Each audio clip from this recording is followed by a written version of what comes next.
बिगड़ैल लड़की पार्ट 1। एक आलीशान कोठी के अंदर ऊपर के माले से नीचे आती हुई सीढ़ियों से 20 साल की खूबसूरत लड़की नीचे उतरकर आ रही थी। देखने से ही पता लग रहा था कि इसमें हर वह बात है जो एक मॉडर्न लड़की में आजकल देखने को मिल जाती है।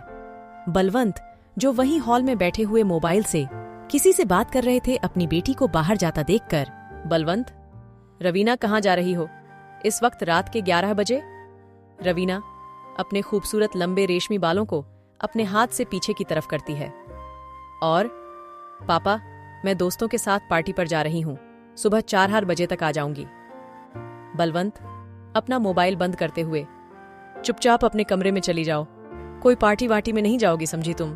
तुम्हारी माँ ने तुम्हें इतनी छूट दे दी है कि अब तुम रात भर बाहर पार्टी करने की कोशिश कर रही हो। सीधा अपने कमरे में चली जाओ। रवीना अपने पिता की बात सुनकर गुस्से से भर उठी थी। मैं पार्टी में जाऊंगी, मैं बालिग हो चुकी हूं, मैं किसी की गुलाम नहीं हूं, समझेगा पापा? इसलिए आप भी मुझे रोकने की कोशिश ना करें तो ज्यादा अच्छा है। बलवंत उसकी बात सुनकर क्रोध में आ गए थे, पर अभी वे कुछ बोलते तभी उन दोनों की तेज आवाज सुनकर ऊपर के कमरे से एक लेडीज निकल कर आ जाती, जो बलवंत की पत्नी सायरा थी। सायरा, क्या हुआ? क्यों शोर मचा रखा है यहाँ? बलवंत, क्या तुम देख नहीं रही हो? तुमने अपनी बेटी को कितना बिगाड़ कर रख दिया है। अब यह रात भर बाहर पार्टियों में भी अपना टाइम पास करने लगी हैं। नशेड़ी हो चुकी है तुम्हारी बेटी, समझी तुम? और तुम्हें कोई फर्क ही नहीं पड़ रहा है। सायरा अपना सिर हिलाती है, और क्या कह रहे हो तुम? बच्ची है, जाने दो उसे। इस उम्र में जवान बच्चे ऐश नहीं करेंगे तो फिर कब करेंगे? क्या हमारी और तुम्हारी उम्र है अब ऐश करने की? और अपनी बेटी की तरफ हाथ हिलाते हुए, जाओ बेटी, तुम जहां जा रही हो, बेवजह की अपनी पिता की बातें मत सुना करो। और अपने पति की तरफ बेपरवाही से देखती है। बलवंत, चुप रहो तुम, तुम्हारी यही हरकत इसे बिगाड़ रही है। तुम कहीं नहीं जाओगी, और अगर तुमने घर से बाहर कदम भी रखा तो फिर वापस घर में तुम्हें कदम नहीं रखने दूंगा, इस बात का ध्यान रख लेना। रवीना अपने पिता की बात सुनकर बेहद गुस्से में आ जाती है, और उसके चेहरे की रंगत और आंखें बदल गई थीं। ऐसा लग रहा था जैसे वह अब फट पड़ेगी, और वाकई में ऐसा ही हुआ। अपने पिता के ऊपर पागलों की तरह बरस पड़ी। रवीना, ओह पापा, आप मुझे घर से निकलेंगे? अच्छा, तो अब मुझे समझ में आया, आप अपनी दौलत की वजह से मुझे रोकने की हिम्मत दिखा रहे हैं। तो फिर ठीक है, मैं खुद आपकी इस दौलत को, आपके इस घर को लात मारकर जा रही हूँ। आप रखिए अपने इस पैसे को अपने पास। मुझे नहीं चाहिए आपकी यह दौलत, मुझे चाहिए आजादी, सिर्फ आजादी, समझे आप? सायरा, अरे बेटी, यह क्या बोल रही हो? तुम हमारी इकलौती बेटी हो, ये सब कुछ तुम्हारा ही तो है। तुम इसे जैसे मर्जी इस्तेमाल करो, इतना गुस्सा मत करो। तुम अपने पिता की बात का बुरा नहीं मानते। जाओ, तुम अपने दोस्तों के साथ ऐश करो। बलवंत, चुप करो तुम, ये कहीं नहीं जाएगी। और फिर एकदम से अपनी आंखें बंद करके अपने गुस्से को कंट्रोल करने की कोशिश करते हैं। और फिर, देखो बेटी रवीना, मेरी बात ध्यान से सुनो, यह सब कुछ तुम्हारा ही है, पर तुम समझने की कोशिश करो। तुम जिन दोस्तों के साथ जा रही हो वह तुम्हें गलत रास्ते पर ले जा रहे हैं। अभी तुम समझ नहीं रही हो, इसका अंजाम बहुत बुरा भी हो सकता है। तुम्हें अपने दोस्तों को समझना होगा। मैं तुमसे यह नहीं कह रहा हूं कि तुम बाहर घूमने मत जाओ या कुछ भी ना करो। बस मैं तो यह चाहता हूं कि तुम देखो और समझो, उसके बाद ही अपने कदम आगे बढ़ो। रवीना, पापा, मुझे बेवजह की नसीहत देने की जरूरत नहीं है। मैं सब जानती हूँ और सब समझती हूँ। अगर आपको मेरे दोस्तों से प्रॉब्लम है तो मैं क्या कर सकती हूँ? अगर मैं कहूँ कि मुझे आपके दोस्तों से प्रॉब्लम है, तो क्या आप अपने दोस्तों को एक तरफ कर देंगे, उन्हें अपनी जिंदगी से हटा देंगे? सायरा भी अब ऊपर से उतरकर उन्हीं के पास आ गई थी, और अपनी बेटी को, जो गुस्से से कांप रही थी, संभालने लग गई थी। शांत हो जा बेटी, वैसे ही तुम्हें बीपी की शिकायत है, शांत हो जाओ।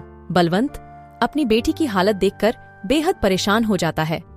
रवीना की आंखें बिल्कुल लाल हो गई थीं, और उसकी माँ उसे वहीं सोफे पर बैठा लेती हैं। रवीना, मॉम, बस आपकी वजह से मैं इस घर में रुक जाती हूँ, वरना मैं कब का यहाँ से चली जाती।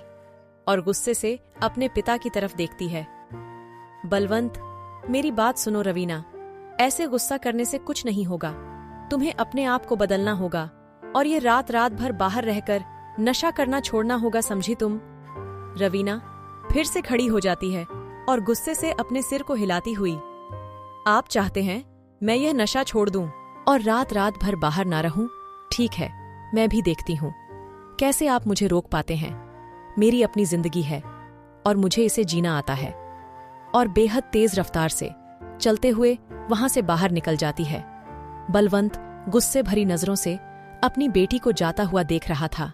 रात 11 बजे बलवंत अपनी बेटी से परेशान अपना सिर पकड़कर सोफे पर बैठा हुआ है। उसे समझ नहीं आ रहा कि वह अपनी बेटी को सही रास्ते पर कैसे लाए। पैदा होने के बाद उसे कितने लाड़ और प्यार से पाला था और आज वही बेटी बड़ी होकर उसे खून के आंसू रोने पर विवश कर रही थी। बलवंत टेबल पर पड़ा अपना मोबाइल उठाते हैं और अपने एक दोस्त को फोन मिलाने लगते हैं। बलवंत, हेलो प्रकाश। प्रकाश, हेलो बलवंत भाई, कैसे हो? आज बहुत दिनों बाद हमारी याद आई। कभी गांव घूमने आ जाया करो, तुम तो बस बड़े शहर के लोग बनकर रह गए हो। बलवंत, जिसकी आवाज में दुख भरा हुआ था, वह खुलकर बोल भी नहीं पा रहा था, क्योंकि अभी कुछ देर पहले ही उसकी जवान बेटी उसे बहुत बुरी तरह से जलील करके वहां से चली गई थी और वह बस चुपचाप बैठा रह जाता है। प्रकाश की बात का जवाब ही नहीं दे पाता है। प्रकाश समझ जाता है कि बलवंत इस वक्त बेहद भावुक है, जिस कारण वह कुछ बोल नहीं पा रहा है। प्रकाश, क्या हुआ मेरे दोस्त? क्या कोई समस्या है? मुझे बता, मुझसे जो भी बन पड़ेगा मैं वह सब करूंगा। बता बलवंत भाई, क्या बात है? बलवंत, यार क्या बताऊं, समझ नहीं आ रहा है। अपने ही बच्चे की बुराई अगर मैं तुझसे करूंगा तो तू भी यही कहेगा। शुरुआत में ही कंट्रोल क्यों नहीं किया? पहले तो मनमर्जी का उसे खर्चा दिया और अब उस पैसे का उसने गलत इस्तेमाल कर डाला है, तो अब रो रहे हो। पहले ही उसे इतना सिर पर ना बैठाते तो आज ये नौबत ना आती। अब भुगतो। प्रकाश अपने दोस्त बलवंत की बात का मतलब समझ जाता है और वह शांति से, नहीं मेरे भाई, ऐसी कोई बात नहीं है। तुम्हारे बच्चे मेरे बच्चों के जैसे ही हैं। मुझे बता, आखिर समस्या क्या है? फिर देखते हैं क्या समाधान निकलता है। बलवंत एकदम से फोन पर फुटकर रो पड़ता है और, यार मेरी बेटी बिल्कुल भी मेरी बात नहीं मान रही है। वह नशे की आदी हो चुकी है और रात रात भर घर से बाहर रह रही है, और अगर मैं कुछ कह रहा हूं तो वह बिल्कुल पागल हो जाती है। उसे बिल्कुल पागलों की तरह दौरे पड़ जाते हैं, इसलिए मैं ज्यादा उससे कुछ बोल भी नहीं पाता हूं। प्रकाश, क्या कहा रहा है मेरे भाई? रवीना नशे की आदी हो गई है और रात रात भर घर से बाहर रह रही है। यह तो बेहद बुरी और खतरनाक समस्या है। तुम्हारी हमारे गांव में कितनी इज्जत है। अगर गांव में यह खबर फैली तो तुम्हारी कितनी बदनामी हो जाएगी। तुम्हारे खानदान की इज्जत पर बट्टा लग जाएगा। बलवंत मेरे दोस्त, मैं जानता हूं और शायद बहुत जल्दी ऐसा हो भी जाए, इसलिए आज मैंने तुझे फोन किया है। तूने पहले भी मेरी काफी मदद की है और मुझे भी बुरी संगत से निकाला है। आज फिर से मेरी मदद कर दे मेरे दोस्त और मेरी बेटी को बचा ले। प्रकाश एक पल को कुछ सोचता है और, बलवंत पहले का समय और अब के समय में बहुत अंतर आ चुका है। आजकल के बच्चों को संभालना इतना आसान नहीं है और ना ही समझाना और उनके दिमाग को समझ पाना तो और भी ज्यादा मुश्किल है। अगर हम उन्हें एक बात बोलेंगे तो वे 10 कारण गिना देंगे। हमें ही और हमारी परवरिश को ही कटघरे में खड़ा कर देंगे। बलवंत, पर कुछ तो कर मेरे दोस्त, वरना कहीं मेरी बेटी किसी बड़ी मुश्किल में ना फंस जाए। मुझे तो इस बात का ज्यादा डर लग रहा है। प्रकाश, ठीक है बलवंत, तुम्हारी है समस्या, अब मेरी भी है और मैं जल्द ही कोई ना कोई हल निकाल कर तुम्हें बताता हूँ। तुम तब तक अपना ध्यान रखो और हो सके तो अपनी बेटी के साथ ज्यादा से ज्यादा समय बिताने की कोशिश करो। शायद वह बचपन की तरह फिर से तुम्हारे साथ घुल मिल जाए और तुम्हारी बात मानने लग जाए। बलवंत, ठीक है, मैं कोशिश करता हूँ। अच्छा, अब फोन रखता हूँ। और फिर फोन रख दिए जाते हैं।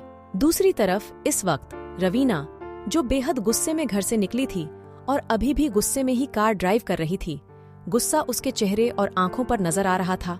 और तभी एक आवारा कुत्ता सड़क पर चल रहा था, जिसे देखकर रवीना ने अपना सारा गुस्सा उसी के ऊपर उतार दिया और अपनी कार से उसे कुचलते हुए निकल गई। रवीना के होठों पर एक मुस्कान आ जाती है। साला कुत्ता, जो भी मुझे रोकने की कोशिश करेगा मैं उसे ऐसे ही कुचलकर मार डालूंगी। और फिर उसकी गाड़ी एक आलीशान कोठी के अंदर प्रवेश कर जाती है। रवीना को देखते ही अंदर का दरवाजा खोल दिया जाता है और फिर दरवाजा बंद कर लिया जाता है। उस कोठी के अंदर हॉल का नजारा ही बिल्कुल धुआं हुआ पड़ा था। कई दर्जन नशेड़ी लड़के लड़कियां इधर उधर पड़े जहरीला नशा कर रहे थे। जगह जगह टेबल के ऊपर हर तरह के नशे रखे गए थे और हर टेबल पर एक गुंडे टाइप आदमी कुर्सी लगाकर बैठा था। नशेड़ी लड़के लड़कियां उसे पैसे देकर हाई क्वालिटी का नशा खरीद रहे थे और फिर उस हॉल के किसी भी जगह बैठकर नशे में डूब रहे थे। बॉलीवुड के नशेड़ी गाने भी ऊंची आवाज में एक तरफ डीजे बजा रहा था और कुछ लड़के लड़कियां उस डीजे फ्लोर को नशे की मस्ती में तोड़ने में लगे हुए थे। रवीना भी तेजी से एक टेबल पर जाती है और जल्दी से अपनी जेब से नोट निकालकर उस गुंडे टाइप आदमी को देती है और गुंडा उसे एक नशे का इंजेक्शन पकड़ा देता है। रवीना के हाथ कांपने लगे थे। उसके चेहरे में उस नशे को देखकर एक अलग ही कंपन पैदा होने लगी थी और वह अपने कांपते पैरों के साथ एक तरफ जाती है और हायल के एक कोने में पीठ लगाकर बैठ जाती है और फिर उस इंजेक्शन को अपने हाथ की नस में लगाती चली जाती है। और इसी के साथ रवीना का चेहरा और बदन अजीब से कसाव में बंध गए थे। जाने कौन सा सुकून उसे मिल रहा था। उसके मुंह से हल्की चीख भी निकल रही थी। शायद नशा उसके रक्त में आग लगा रहा था। वह कसमसा रही थी और उसके दांत अपने ही होठों पर आ लगे थे।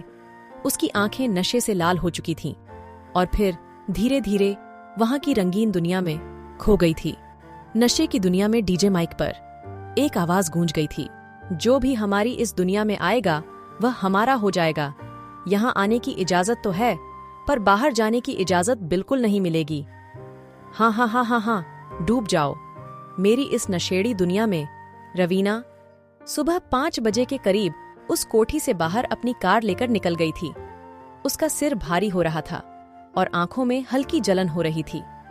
आंखों की पुतलियां मोटी और लाल दिख रही थीं। रवीना ने म्यूजिक ऑन कर दिया था और बड़े आराम से अपने घर की बढ़ रही थी। रात को मारा गया कुत्ता भी उसे वही मरा हुआ नजर आ गया था और उसे अब मरा देखकर रवीना को थोड़ा अजीब सा फील हुआ था। रवीना बेचारा बेवजह कल रात मेरे हाथों मारा गया, पर यह सब पापा की वजह से हुआ। उन्होंने ही मुझे इतना गुस्सा दिलाया था। अगर वह ऐसा नहीं करते तो ऐसा बिल्कुल भी नहीं होता। पापा को भी मुझसे जाने क्या दुश्मनी सी है। हर बात पर मुझे ठोकते रहते हैं। एक नशा ही तो है। कौन सी बड़ी आफत मैंने अपने ऊपर ले ली है। दुनिया नशा कर रही है, क्या फर्क पड़ता है। पता नहीं पापा को इतनी एलर्जी क्यों है नशे से। और फिर वह अपने भवन के दरवाजे पर आ पहुंची थी और दूसरी तरफ से उसके पिता की गाड़ी भी आ रही थी। रवीना अपने पिता की गाड़ी को देखकर मन ही मन में, पापा सुबह सुबह कहाँ से आ रहे हैं? कहीं यह भी मेरी तरह रात मस्ती में डूबकर तो नहीं आ रहे। और फिर उसके होठों पर मुस्कान आ जाती है। बलवंत भी अपनी गाड़ी को अंदर लगा लेता है। रवीना अपने डैडी की गाड़ी की तरह दिखती है।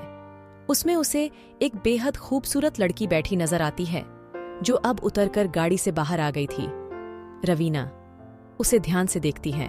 उसे वह चेहरा थोड़ा थोड़ा पहचाना जाने लगता है और फिर वह दौड़कर उसके पास आ जाती है। रवीना, तुम रेणुका हो ना?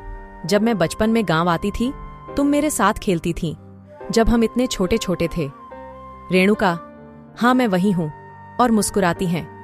रवीना उसे अपने गले से लगा लेती है। तुम्हें देखकर बहुत खुशी हुई मुझे और अपना बचपन याद आ गया।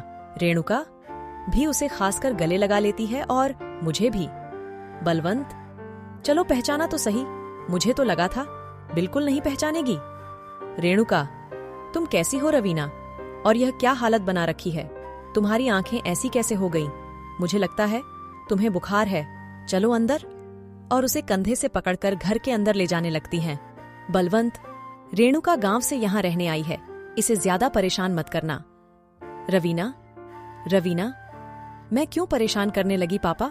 जो भी परेशान होता है अपनी ही वजह से होता है। बलवंत, ठीक है। रेणुका को तुम अपने कमरे में रखोगी या अलग कमरा दे दे? रेणुका, मैं तो रवीना के ही कमरे में रहना चाहती हूँ। क्या मैं रह सकती हूँ रवीना? और उसकी तरफ देखकर मुस्कुराती है और फिर उसके गले में अपनी बाजू डाल लेती है। रवीना, वैसे मुझे अब आदत नहीं है, किसी के साथ रहने की, पर अब तुम इतनी दूर से आई हो तो ठीक है, तुम मेरे बेडरूम में रह सकती हो। रेणुका, लो अंकल जी, हो गया फैसला। बलवंत, जाओ रेणुका, कुछ समय आराम कर लो, फिर नाश्ते में मिलेंगे 9 बजे। ओके, उसके बाद मुझे ऑफिस जाना होगा। रेणुका, जी अंकल, मैं नाश्ते के वक्त आ जाऊंगी। रवीना रेणुका का सामान उठाने में मदद करती है और फिर उसे अपने रूम में ले आती है। रवीना का सर अभी भी घूम रहा था और वह एकदम से बाथरूम की तरफ भाग जाती है और उल्टी करने लगती है।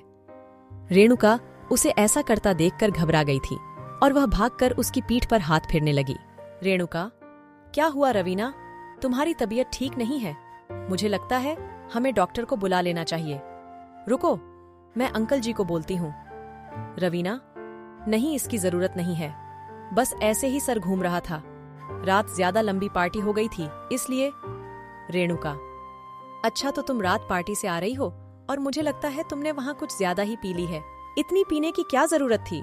थोड़ी बहुत पी लिया करो, मैं तुम्हें बताऊंगी कितनी पिया करते हैं जिससे तुम्हारी तबीयत न बिगड़े। रवीना उसकी तरफ देखती है। क्या कह रही हो? तुम शराब पीती हो? मुझे तो नहीं लगता है, तुम गांव की लड़की ऐसा करती होगी। और थोड़ा अजीब सा मुंह बनाती है। रेणुका, क्यों हम शराब नहीं पी सकते क्या? या कहीं लिखा है कि सिर्फ शहर की मॉडर्न लड़कियां ही शराब पिएंगी? रवीना, हाँ, मुझे तो ऐसा ही लगता था, पर अब तुम कह रही हो तो पता लग जाएगा, क्योंकि मेरा तो यह रोज का काम है। रेणुका, क्या कहा रोज रोज? नहीं नहीं, मैं तो कभी कभार ही लेती हूँ जब मूड ज्यादा ही अच्छा हो। रवीना, और क्या क्या लेती हो? सिर्फ शराब या कुछ और भी? और उसकी तरफ तिरछी नजरों से देखती है। रेणुका लापरवाही से बेड पर आ गिरती है और तू मेरे साथ गांव चल, मैं तुझे दिखाती हूँ वहां हम क्या क्या नशा करते हैं, तेरा दिल खुश हो जाएगा। रवीना भी उसके बगल में आकर लेट जाती है और अच्छा, क्या वाकई में तुम्हारे गांव में ऐसा नशा मिलता है जिसे पीकर मदहोशी छा जाती है, सब कुछ सतरंगी हो जाता है और एक अद्भुत दुनिया का आनंद प्राप्त होता है। रेणुका उसकी तरफ देखती है और तू यह कैसी बातें कर रही है? तेरी बातों से तो लग रहा है तू बहुत बड़ी नशेड़ी हो गई है। अरे यार, इतना नशा भी नहीं किया जाता कि होश ही ना रहे। रवीना, नशा करने में मजा तभी आता है जब होश गुम हो जाए, समझी? रेणुका, अरे नहीं यार, तुझे तो अपने गांव ले जाना ही पड़ेगा, तभी तुझे पता लगेगा नशे का असली मजा क्या होता है। रवीना, तू मेरे साथ एक रात चल, अगले दिन तू अपने गांव को भूल जाएगी, समझी? दिमाग में ऐसा नशा चढ़ेगा कि तुझे अपने गांव के सब नशे फीके लगने लगेंगे। रेणुका, अच्छा, और अगर तुम्हारे नशे मुझे खास नहीं लगे तो तुम्हें मेरे साथ गांव चलना होगा, फिर मैं तुम्हें बताऊंगी नशा क्या होता है। बोलो मंजूर है, और जब तक मैं ना कहूं तुम गांव से शहर नहीं आ पाओगी। बोलो मंजूर है। रवीना, ठीक है, मुझे तुम्हारी ये शर्त मंजूर है, पर अगर मैं जीत गई तो तुम्हें मेरा साथ देना होगा। रेणुका लापरवाही से, अरे यार, मैं तेरा साथ देने ही तो आई हूं, चल अब मुझे थोड़ी देर सोने दे। और तकिए को अपने चेहरे पर रखकर आराम से लेट जाती है। अब क्या होगा? क्या रवीना रेणुका को भी नशे की दलदल में उतार देगी या फिर कुछ होगा नया खेल? जानने के लिए बने रहें कहानी के साथ। कहानी जारी रहेगी, आगे की कहानी अगले भाग में। अगला भाग जल्द ही आएगा। कमेंट में जरूर बताएं कि आपको कहानी कैसी लगी।